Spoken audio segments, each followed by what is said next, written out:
Today, we're going to listen to a picture book biography of Frederick Law Olmsted, and we're going to learn about him, his times, and his visions. The man who made parks, the story of park builder Frederick Law Olmsted.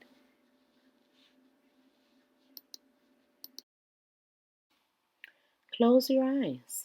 Imagine yourself in a city park. Soft grass carpets your feet. Wildflowers sway in the breeze. Towering trees surround you. Once there were no city parks. Many children grew up surrounded by dust and mud, stone and brick. They lived in small, dark, crowded apartments. They played on dirty, treeless streets, dodging horses and garbage. The air crackled with the clatter of hooves and the shouts of vendors. There was no place to escape until a man named Frederick Law Olmsted changed cities forever.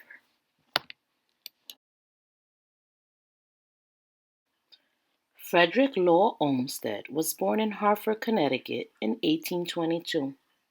As a young boy, he loved to wander over the rolling hills and valleys of the beautiful New England countryside.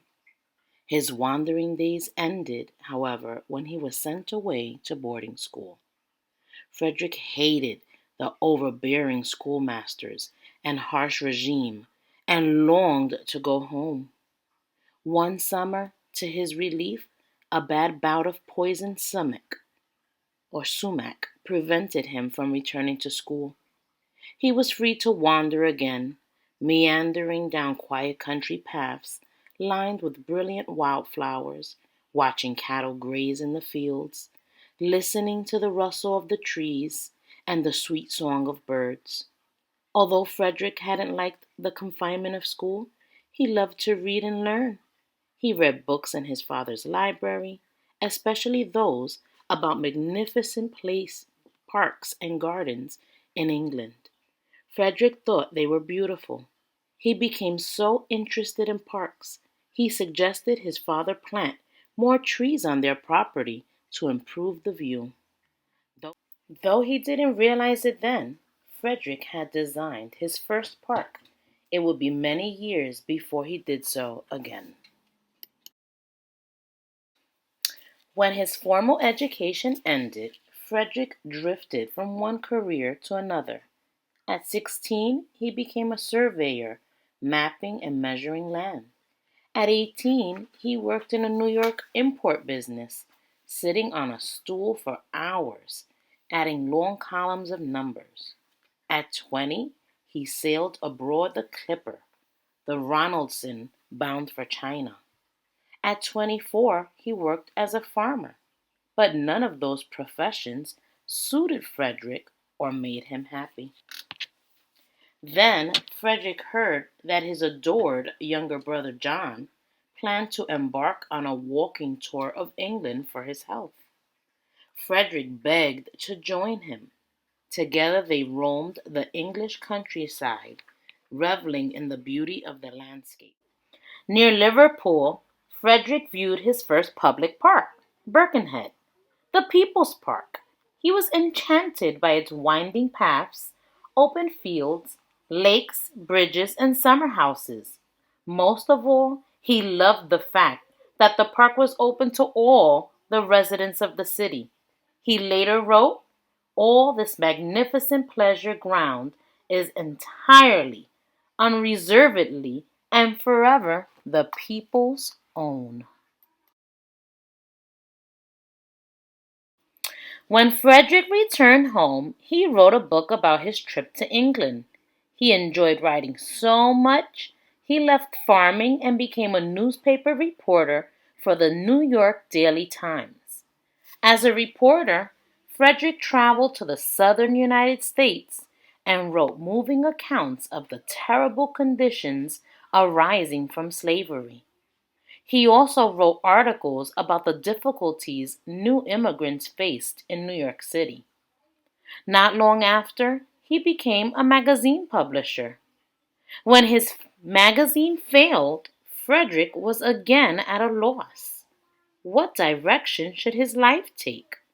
For years, his family had been understanding about his career changes, but he was now 35. He couldn't keep drifting. He had to find a profession, a job that suited him. The question was what? The answer came through a chance conversation. As Frederick had written in his articles, New York was teeming with immigrants.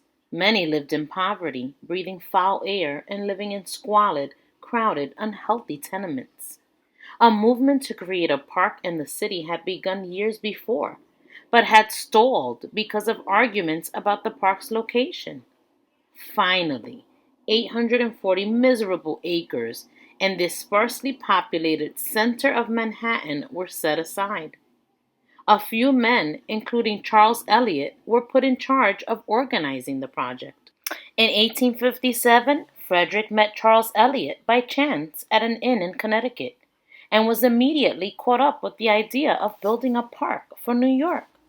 Finally, New York would have a green space for all its people, rich and poor, young and old, just like beautiful Birkenhead Park in England.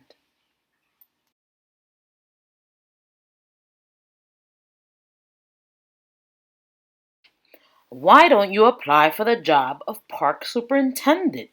Charles Eliot suggested to Frederick. Charles went on to explain that the superintendent would be in charge of cleaning up the land where the park would be built. The land was a mess. It was rocky and swampy, with pigsties and slaughterhouses everywhere. It was filthy and smelled disgusting. But none of that bothered Frederick. In his imagination, the park's transformation had already begun.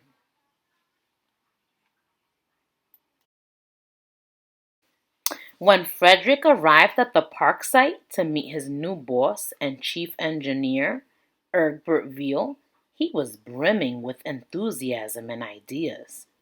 But Egbert shared neither. He thought Frederick was an impractical dreamer who would be useless doing real work on real land. To prove his point, he sent Frederick out with a snarly workman named Mr. Hawkins. Mr. Hawkins took Frederick on a hike through the muckiest, muddiest sections of the park site. Frederick hadn't expected a hike and wasn't dressed for one. His clean pants sank deep into the dirt and slime. Mr. Hawkins and the workmen could barely stop themselves from laughing. All Frederick could do was grit his teeth and keep walking. Despite Egbert's attitude, Frederick was determined to succeed in his new position. The next time he visited the site, he wore rough workman's clothes and heavy boots. He organized the men into teams and told them he expected them to work hard. He insisted on hiring more workers and even waded right into the muck and mud to ensure the work was done properly. Soon, the swamps on the park site were drained, the pigsties and slaughterhouses were leveled, the land was cleared. No one laughed at Frederick anymore. The workmen respected and admired his good sense and hard work. They basically thought that bringing him into those dirty areas of the park that they were building would scare him off and stop him from all the nonsense of creating a park. But he showed them he meant business.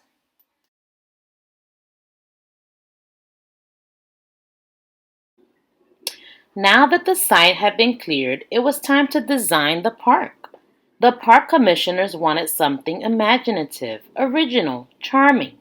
Where would the design come from? They'd hold a competition. The winner would receive $2,000 and the opportunity to design Central Park. One of the people interested in entering the competition was a gifted architect, Calvert Vaux. Calvert, an expert on designing buildings, invited Frederick, who knew every inch of the park site, to collaborate with him. Calvert was convinced that together they could design something unique and wonderful. At first, Frederick hesitated. His full-time job as park superintendent was tiring and consuming. That means it took a lot of time. He was also concerned that should he collaborate with Calvert, he'd be competing against his boss, Egbert Veal. Egbert told Frederick coldly that it didn't matter one bit to him if Frederick entered the competition. Egbert was confident that Frederick had no hope of winning. As soon as he heard Egbert's harsh words, Frederick knew what he wanted to do. He would design Central Park with Calvert. The two men worked night after night, drawing on great sheets of paper that covered their table and cascaded or fell to the floor. Sometimes they rode into the park and worked by moonlight, analyzing and measuring the land. Hour after exhausting hour, they worked. Sometimes they argued. Frederick envisioned the park as a tranquil, which means peaceful, place for people to escape the bustle and noise of the city. Calvert saw it as a work of art. Despite their differences, they developed a plan that will bring the serenity and beauty of the countryside to the city. They finished a day before the deadline. All that remained was the decision on the winning design. On April 28, 1858, by a vote of 7-4, Frederick Law Olmsted and Calvert Vaux were named the official designers of Central Park. They won the competition.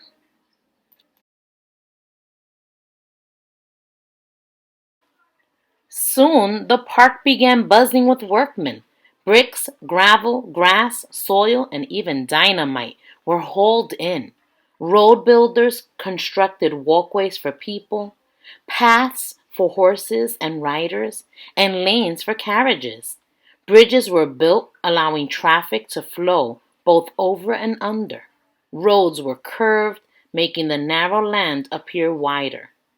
The south section of the park was shaped into rolling pastures, like an English countryside, while the north end's wilder, more rugged landscape was accented and preserved. And when winter arrived and the lake in the park froze, skaters came to glide and dance on the ice. Soon, people everywhere were drawn to the beauty of Central Park.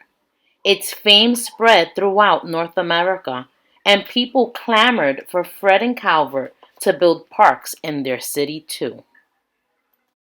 Frederick Law Olmsted had finally found his career. He was a landscape architect, a term he and Calvert invented to describe their work. Over the years, they designed many parks, including Prospect Park in Brooklyn, a place of stately trees and rolling open fields. After their partnership ended, Frederick continued to design parks alone. One of his boldest designs was the Emerald Necklace in Boston, a whole park system circling the shoreline in a ribbon of green.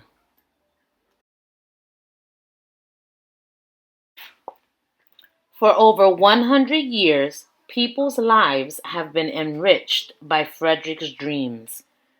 Frederick Law Olmsted designed many magnificent public spaces all over North America. This is a picture of part of Central Park in Manhattan.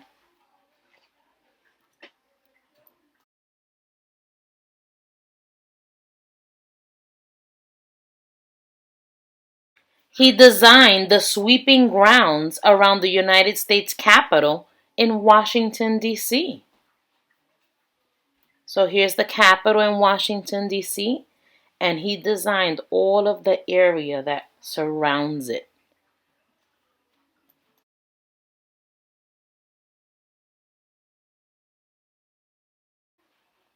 He provided plans for majestic Mount Royal in Montreal, Quebec.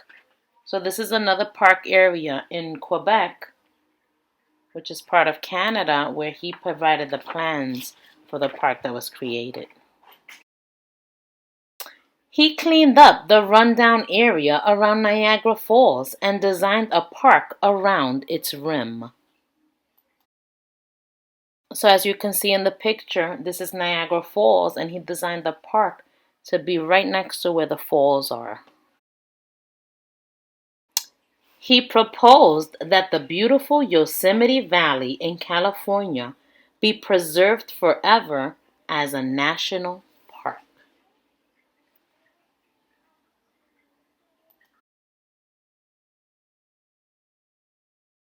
When Frederick Olmsted died in 1903, he left magnificent parks all over North America. His glorious idea that every city needs a beating green heart, a place of rest and tranquility, lives on. And he's the reason why we get to enjoy some of the parks that we have. The Man Who Made Parks is an introduction to the story of Frederick Olmsted, North America's first landscape architect who gave millions of city children the opportunity to play on grass, listen to birdsong, and watch the leaves change color.